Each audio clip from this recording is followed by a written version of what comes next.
Welcome to iDream media. So కొందరు చూస్తే కనుక జుట్టు కుచ్చులుగా రాలిపోతూ ఉంటుంది. సో ఎన్ని రకాల సప్లిమెంట్స్ తీసుకున్నా, ఎన్ని రకాల ట్రీట్మెంట్స్ తీసుకున్నా ఈ సమస్య అనేది తగ్గదు. అసలు ఈ సమస్య అనేది ఎందుకు, మరి రాకుండా జాగ్రత్తలు ఏంటి, వెజిటబుల్ థెరపీ దీని గురించి ఏం చెప్తుంది, వివరాలు తెలుసుకుందాం. మనతో పాటు ఉన్నారు ప్రముఖ vegetable therapist and sun spiritual society founder Vikramaditya Guruji గారు. గురుగారు నమస్కారం అండి. నమస్తే. ఈ జుట్టు పెరగడానికి చాలా రకాల ప్రయత్నాలు చేస్తూ ఉంటారు. కొందరిలో మాత్రం అసలు జుట్టు పెరగదు, ఒక లెవెల్ వరకు వచ్చి ఆగిపోతుంటుంది. కొందరు అసలు ఏ పౌష్టికాహారం తీసుకోకపోయినా జుట్టు విపరీతంగా పెరుగుతూ ఉంటుంది. సో ఇది పక్కన పెడితే జుట్టు కొందరిలో కుచ్చులుగా రాలిపోతూ ఉంటుంది. ఎందుకు ఈ సమస్య అసలు? రకరకాల సప్లిమెంట్స్, రకరకాల ఆన్లైన్లో అట్లా ఇట్లా డాక్టర్ల దగ్గరికి వెళ్తూ ఉంటారు, అయినా కానీ ఈ జుట్టు రాలే సమస్య తగ్గదు. కుచ్చులుగా జుట్టు రాలిపోవడాన్ని ఎలా అరికట్టవచ్చు, అసలు ఈ సమస్య ఎందుకు? శీతాకాలం మొక్కలను చూస్తారా, అంటే ఎండాకాలానికి ముందు ఇవన్నీ కూడా శుభ్రంగా ఆకులు రాలి చేస్తాయి. అవును, చెట్లన్నీ కూడా విపరీతంగా రాలిపోతుంది. అంటే మరి చల్లటి వాతావరణం, అసలు ఎండాకాలం కదా, ఎండ వేడికి అవి రాలిపోవాలి, కానీ అప్పుడేమో చిగురుస్తాయి, చిగురులు తొడుగుతాయి కొత్తగా. కానీ శీతాకాలం ఆకు రాలి చేస్తాయి. అంటే ప్రతి మనిషి జీవితంలో కూడా ఎంటుకలు రావటం అనేది సహజ గుణం. అంటే మన శరీరంలో కణజాలాలు, డెడ్ సెల్స్ డ్యామేజ్ అవుతుంటే రీజనరేట్ అవుతూ ఉంటాయి. జుట్టు కూడా సేమ్ అంతే, అలా వస్తూనే ఉంటుంది, పెరుగుతూనే ఉంటుంది. కానీ అంటే విపరీతంగా రాలిపోతుంది అన్నప్పుడు మీరు అక్కడ గమనించవలసింది ఏంటి అంటే, ఆక్సిజన్ సప్లై తలకి తక్కువగా ఉంది. వాళ్ళు అంటే స్ట్రెస్ వల్ల, యాంగ్జైటీ, డిప్రెషన్, వీటి వల్ల, అంటే పౌష్టికాహార లోపం ఇది ఒకటి ప్రధాన కారణం.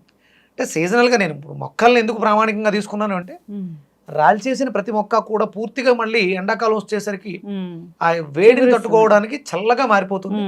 చాలా నవనవలాడుతూ ఉంటాయి ఆకులన్నీ కూడా. అది సహజంగా ప్రతి దాంట్లో కూడా ఈ జుట్టు అనేది పెరుగుదల విషయంలో మనకు ఉంటుంది. కానీ మరి మనిషి విషయంలోకి ఒక స్టేజ్కి వెళ్ళిన తర్వాత ఎందుకు మళ్ళీ తిరిగి పొందలేకపోతున్నాడు? ఇప్పుడు మీకు జుట్టు అధికంగా ఉన్నటువంటి జంతువులను తీసుకోండి మనం. అంటే అందులో ప్రధానంగా నేను మేకల్ని ఎక్కువ మనం తీసుకుంటే జుట్టు బాగుంటుంది. మేకపాలు కూడా మనిషి వాడడానికి ఆమోదయోగ్యమైనటువంటి చాలా బ్యూటీ ప్రొడక్ట్స్ కూడా వచ్చాయి కదా గోట్ మిల్క్ తో. అవి మీకు అంటే జుట్టు పెరగడానికి కావాల్సినటువంటి పోషకాలు దాంట్లో ఉన్నాయి అని చెప్తారు చాలామంది. నేను చేసిన వీడియో తర్వాత ఆ పాలు వాడడం కూడా జరిగింది. మరి వాటికి కూడా మీరు వెళ్ళి చూస్తే జుట్టు రాలిపోయి ఉంటుంది, కానీ వస్తూ ఉంటుంది. అవి ఎక్కడా కూడా ఎసిడిక్ నేచర్ ఫుడ్స్ కానీ హెవీ ఫుడ్స్ ఉండవు. అంటే సహజంగానే మేకలకి ఆకలి ఎక్కువ అంటారు. మేకలకి ఆకలి ఎక్కువ, విపరీతంగా తినేస్తాయి. వాటికి కాన్ఫిడెన్స్ ఎంత ఉంటుందంటే, మీకు కొండ అంచుల మీద కూడా చిన్న చిన్న గిట్టలతో నిలబడిపోతాయి. అంచుల మీద నడుస్తాయి, అసలు పడవు. అంటే వాటి కాన్సన్ట్రేషన్ హెవీగా ఉంటుంది. అక్కడ మీకు అంటే మేక అనేది పొట్టేలు, ఇవి సంకేతం హెడ్ రీజన్, తల. అంటే మనకి కూడా ఆ హెడ్ రీజన్ స్ట్రాంగ్గా ఉండాలి. తలకి సంబంధించినటువంటి సమస్యలు, హెడ్లోకి ఆక్సిజన్ పర్ఫెక్ట్గా వెళ్ళట్లేదు కాబట్టి జుట్టు విపరీతంగా ఊడిపోతుంది. ఇదొక కారణం. ఇక రీజన్స్ చాలా ఉంటాయి. పౌష్టికాహార లోపం, మనకి బి కాంప్లెక్స్ ఫ్యామిలీ, మనం తీసుకునే ఆహారాల్లో అవి సరిగా లభించకపోవడం ఒక కారణం. అలాగే కొత్తగా వెంట్రుకలు తయారవడానికి కావాల్సినటువంటి కాల్షియం ఎముకల మధ్యలో ప్రొడ్యూస్ అయ్యేటువంటి బోన్ మ్యారోలో బ్లడ్ ప్రొడ్యూస్ అవుతుంది. అంటే quality of blood, quantity of blood, purity of blood, ఇవి ప్రధానమైనటువంటి కారణం అవుతుంది. దాంట్లో ఆక్సిజన్ లోపం వల్ల కూడా జరుగుతుంది. స్ట్రెస్లో ఉన్నప్పుడు బ్రీత్ తక్కువ తీసుకుంటాం, దానివల్ల కూడా జుట్టు ఎక్కువ అవుతుంది. అందుకే స్ట్రెస్ ఉన్న వాళ్ళకి జుట్టు రాలిపోతుంది అని చెప్తుంటారు. అలాగే ఈ స్ట్రెస్లో ఉన్నప్పుడు ఎసిడిటీ ఫామ్ అవుతుంటుంది, ఎక్కువ ఎసిడిక్ నేచర్లో ఉంటారు. వాళ్ళకు కూడా విపరీతమైనటువంటి క్రేవింగ్స్, విపరీతమైనటువంటి ఆకలి ఉంటుంది. దానివల్ల ఎక్కువ స్పైసీ ఫుడ్స్ తినేస్తారు. దానివల్ల ఇంకొంచెం ఎక్కువ ఊడిపోతుంది, మన బ్లడ్ చెక్కబడిపోతుంది. దానివల్ల కూడా ఫ్లో తక్కువగా ఉంటుంది. దానివల్ల కూడా ఈ సమస్య జరుగుతుంది. దీనికి ప్రధానంగా మనం తలని బాగు చేసుకోవాలి అనుకున్నప్పుడు మనం ఫస్ట్ ముందు బాగు చేసుకోవాల్సింది గట్ హెల్త్, పొట్టను బాగు చేసుకోవాలి. ప్రతిదానికి రూట్ కాజ్ అదే 100%. ఎందుకంటే మీరు తల రాలుతుంది అని ఒక ట్యాబ్లెట్ వేసినా, కాలు గోరు సరిగా పెరగట్లేదు, లేకపోతే కోరికి దెబ్బ తగిలిందని ట్యాబ్లెట్ వేసినా నోటు ద్వారా పొట్టలోకి వెళ్తుంది తప్ప ఇంకెక్కడికి వెళ్ళదు డైరెక్ట్. అందుకని ముందు ఫస్ట్ స్టమక్ను బాగు చేసుకోవాలి. దానికి ప్రధానంగా మనం తీసుకోవాల్సింది బూడిద గుమ్మడికాయ, గట్ హెల్త్ని బాగు చేసుకోవడానికి. ఎసిడిక్ నేచర్ నుంచి ఆల్కలైన్ చేస్తుంది.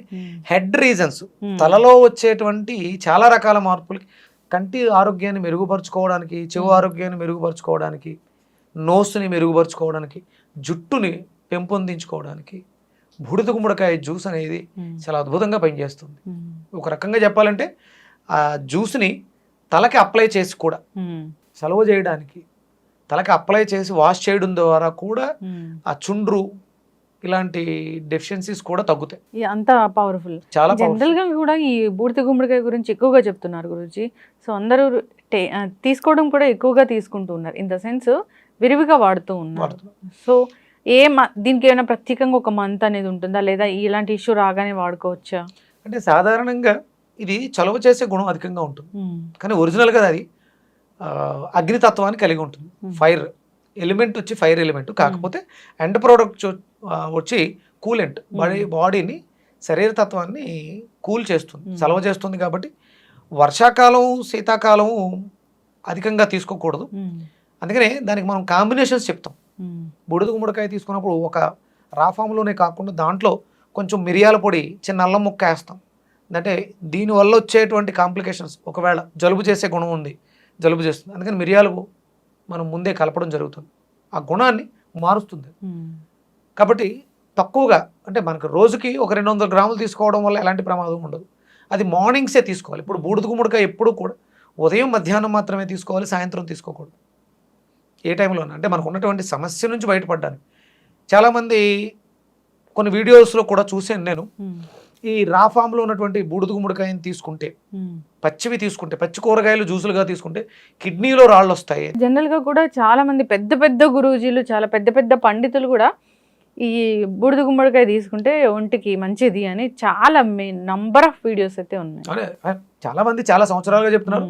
ఈ 3-4 ఏళ్లలో చాలా మంది తాగారు. అంటే వాళ్ళని కన్ఫ్యూజ్ చేస్తున్నారు, ఆడియన్స్ని కన్ఫ్యూజ్ అవ్వు కామెంట్స్ పెట్టడం, నన్ను కూడా అడగడం జరిగింది.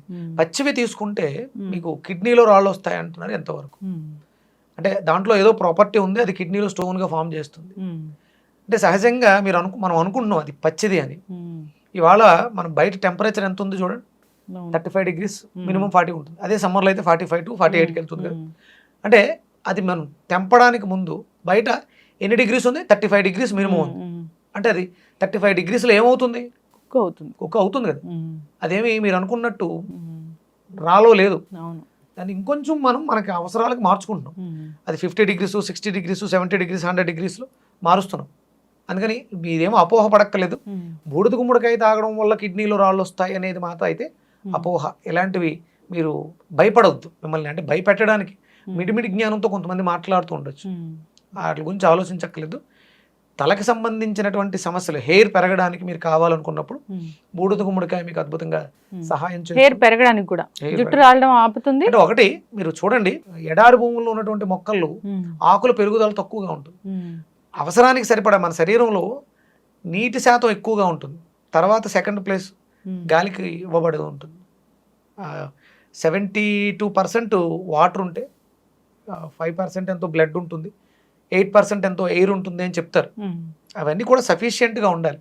అంటే నీటి శాతం ఎందుకు తక్కువగా ఉంది, డిహైడ్రేట్ ఎందుకు అయిపోతుంది, దాన్ని మనం రీప్లేస్ చేసుకోవడానికి బూడిద గుమ్మడికాయ తీసుకోవడం ద్వారా మన శరీరంలో ఆ తత్వం పెరుగుతుంది. అందుకని మినిమం జుట్టు పెరగడానికి ఇది ఒక సఫిషియెంట్ వాటర్ కూడా ఉండాలి. అలాగే ప్రాణాయామం ఎక్కువగా చేయాలి. దానికి సరిపడా మనం తీసుకుంటున్నటువంటి ఆహారాల్లో మెలనిన్ కంటెంట్ ఉన్నది, విటమిన్ బి కాంప్లెక్స్ ఫ్యామిలీ ఉన్న ఫుడ్స్ ఎక్కువగా తీసుకోవాలి. ఓకే, ఎస్, ఖచ్చితంగా గురుగారు చాలా చక్కగా చెప్పారండి. నిజంగా ఇలాంటి ఆల్కలైన్ ఫుడ్ అంటారు కదా, ఆల్కలైన్ ఫుడ్ జుట్టు సంరక్షణకి మనం కెమికల్ బేస్ షాంపూలు వాడుతున్నాం, అది కూడా ఒక కారణం అవుతుంది. దాని నుంచి బయటపడి కుంకుడుకాయలు వాడుకోగలిగితే, న్యాచురల్ సీకాకాయ, కుంకుడుకాయలు ఇలాంటివి ఉన్నాయి, అవి వాడుకోవడం, న్యాచురల్ ప్రోడక్ట్స్ వాడుకోవడం ద్వారా మనం బయట కూడా రక్షణ చేసుకోవడానికి అవకాశం ఉంటుంది. చూడండి, వేడి చేస్తున్నప్పుడు మెంతులు పిండి చేసుకుని మెంతాకు, గోరింటాకు పొడి ఇవన్నీ కూడా పేస్ట్లా గడిపి పెడుతూ ఉంటారు సమయం ఉన్నప్పుడు. అది కూడా ఒక రకమైనటువంటి రక్షణను ఇస్తుంది న్యాచురల్గా, జుట్టు పెరగడానికి కానీ జుట్టు ఊడిపోకుండా ఉండడానికి కానీ. ఖచ్చితంగా గురుగారు. సో ఇంటర్నల్ టేకింగ్ కూడా చాలా మంచి ఫుడ్స్ అయితే తీసుకోవాలి. మీరు ఎప్పుడెప్పుడు చెప్తూ ఉంటారు కరివేపాకు ఇలాంటివి కూడా తీసుకుంటే చాలా మంచిది అని. సో అలాంటివన్నీ న్యాచురల్ గా చెప్పిన ఐరన్ ఫ్యామిలీ అంతా కూడా కరివేపాకులు ఎక్కువ ఉంటుంది, కూరాకులు. కరివేపాకులు విరివిగా వాడుకోవాలి. ఎస్, ఖచ్చితంగా గురువుగారు. సో అప్లికేషన్స్ కూడా, ఎక్స్టర్నల్ అప్లికేషన్స్ కూడా చాలానే చెప్పారు. సో బూడిద గుమ్మడికాయ జ్యూస్ కూడా చాలా బాగా పనిచేస్తుంది అన్నారు. సో ఎక్స్టర్నల్గా అప్లై చేసుకోవాలని కోరుకుందాము. చాలా చక్కటి ఇన్ఫర్మేషన్ అండి, ధన్యవాదాలు. Surya's And for more videos, Please subscribe to iDream. Please subscribe to iDream. Please subscribe iDream. And please subscribe to iDream. For more videos, subscribe to iDream.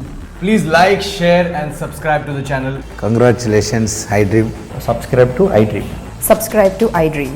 So subscribe to iDream Media. iDream ki iDream team andarki huge congratulations. Please subscribe iDream Media. Please subscribe to iDream. Subscribe iDream. Please subscribe to iDream. iDream అంటే నా కళల channel subscribe చేసుకున్న నోరు తిరుగుతలేదు, మీరైతే గంట గుర్తు కొట్టండి. For more such videos, please subscribe to iDream. Subscribe to iDream. Please subscribe to iDream. Please subscribe iDream Media. Please do subscribe to iDream. Please subscribe to iDream Media. For best entertainment and information, please subscribe iDream. And don't forget to subscribe to iDream.